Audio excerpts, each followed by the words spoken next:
Today, I want to talk about an experience that I had over the weekend with a neighbor. The neighbor happened to be getting up early in the morning, and walking through the house, blacked out, started turning blue. Ambulance came.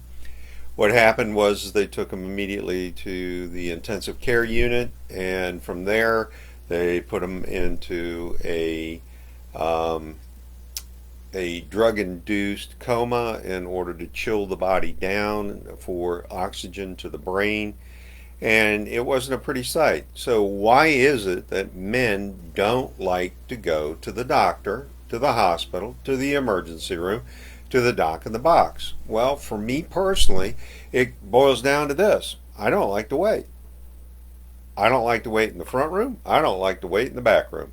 I don't like filling out the forms because you're going to come in and ask me the very same thing that are on those forms. And you're going to come in, you're going to blow in for 3 to 4 minutes, and then you're going to charge me $1 million. I don't know about you, but that's great work if you can get it. And I'm still looking for it.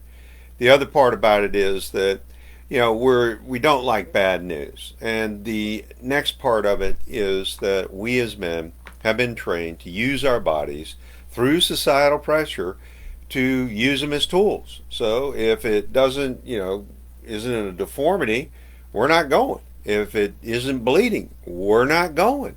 Why? Because we've been trained since a very early age that if you can't see it, it doesn't really hurt.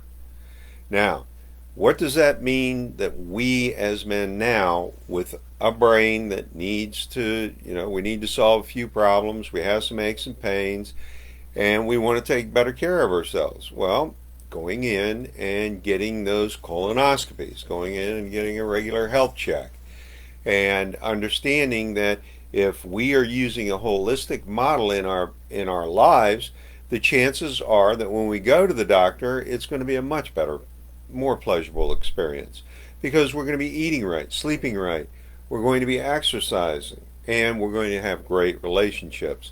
When we do that wholeness, what happens is that we don't need to worry about these doctor visits and having bad news because we're going to be in good shape. We're going to really start enjoying our lives. So go ahead to Mach 1 and that Facebook group and let's talk about it. Let's get into some details. Also, if you're not a member of the group, then go ahead and comment. Let's start opening a dialogue on why is men's health such a subject that nobody wants to talk about. Hey, wait a minute. We're almost 50% of the population. Why shouldn't we talk about 50% of the population? I look forward to your comments. You have a great day.